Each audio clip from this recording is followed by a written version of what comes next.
화이자에 이은 모더나의 백신 발표 소식 들으셨는데요. 전문가와 좀 더 자세히 알아보겠습니다. 가천대 길병원 감염내과 엄중식 교수 연결돼 있습니다. 교수님 나와 계십니까? 네, 안녕하십니까. 예, 앞서 들으셨겠지만 모더나가 코로나19 백신의 예방률이 94.5%라고 발표했습니다. 동료 과학자들의 검토를 거치지 않은 회사 측의 발표이기는 한데요. 이게 어떤 의미가 있습니까?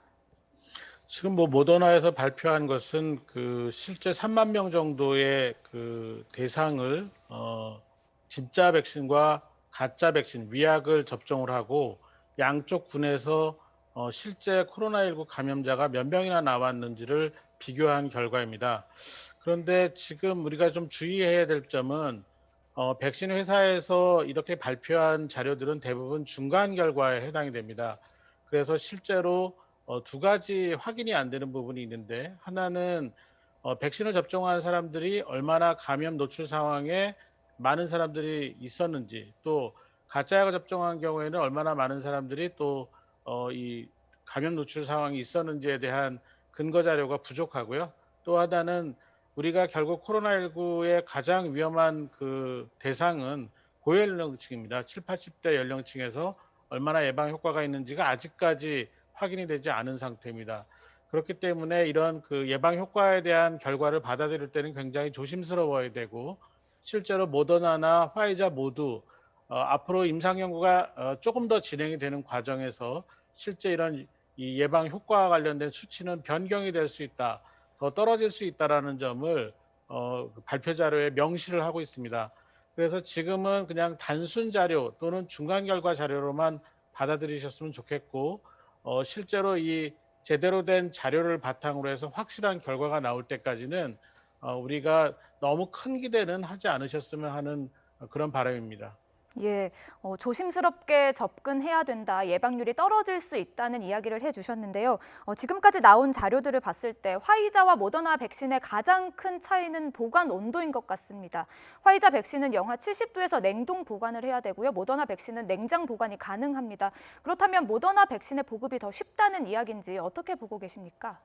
네, 말씀하신 대로 마이너스 70도 상태로 백신을 보관하고 운송하는 것은 굉장히 어려운 기술이고, 지금 우리나라에서 백신을 공급하는 체계에서는 새로운 시설이나 장비를 갖춰야 되는 불편함이 있습니다. 그렇지만 만약 모더나 백신처럼 냉장 상태를 유지할 수 있다면, 지금 우리가 인플루엔자 백신, 독감 백신을 저장하고 배송하는 체계를 그대로 이용할 수 있기 때문에 이런 점에서는 상당히 유리한 점이 있다고 판단을 합니다. 근데 이 부분도 결국에는 최종적으로 이 백신의 어떤 안전성이라든지, 그리고 실제 배송 상태에서의 조건들이 좀 더 구체적으로 나와야지만 확실하게 판가름이 날 것 같습니다. 예, 교수님께서 계속해서 안전성을 지켜봐야 된다 이야기를 해주시고 계신데요.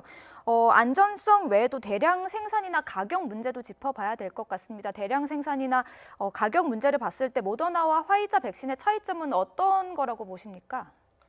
이제 파이자에서 생산한 백신은 이제 RNA라는 것을 만들어내는 거기 때문에 실제로 유전자를 증폭하는 기술로 만들어내는 그런 과정이죠. 그러다 보니까 아무래도 좀 더 양산 체계, 그러니까 많은 양을 짧은 시간 동안에 만드는 데는 유리한 점이 있는 것으로 생각을 하고 있고요.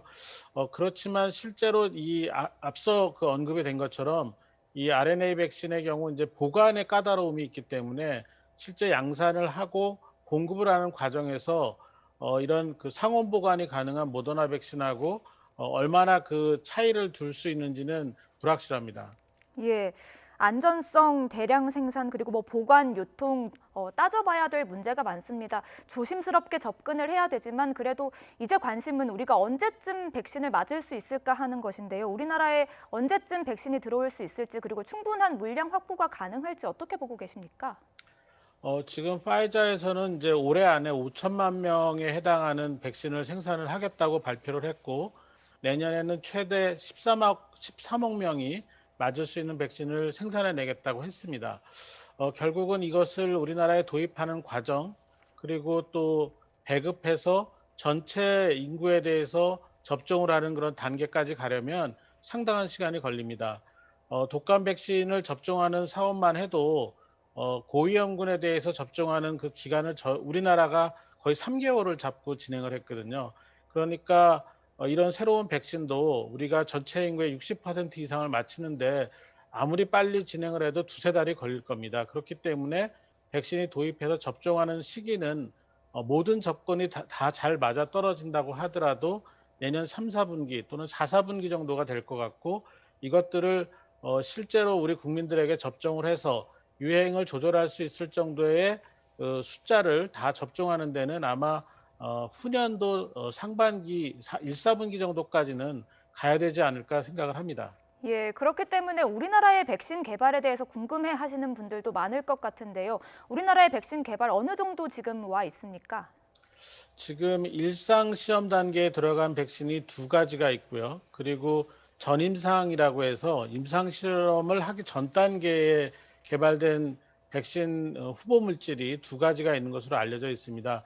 그런데 이런 일상 또는 전임상 단계에서는 앞으로 아무리 짧게 잡아도 6개월에서 1년 이상의 시간이 소요가 되기 때문에 지금 현재로서는 다른 나라에서 개발한 백신과 출시 시기를 경쟁하기에는 조금 어렵지 않나. 실제로 앞으로 우리나라가 자체적으로 개발한 백신을 코로나19에 대해서 갖고 있는 것은 굉장히 중요하지만, 당장 우리가 손에 넣고 이 다른 화이자나 모더나에서 개발한 것과 같은 그런 그 속도로 우리에게 보급하기는 좀 어렵다고 보고 있습니다. 예, 교수님이 말씀해 주신 것처럼 조심스럽게 접근해야 되고 몇 가지 많이 남아있는 문제가 있지만 그래도 백신 개발에 조금 더 가까이 다가가지 않았나 싶은 생각이 들었습니다. 여기까지 듣겠습니다. 가천대 길병원 감염내과의 엄중식 교수였습니다. 교수님 잘 들었습니다. 감사합니다.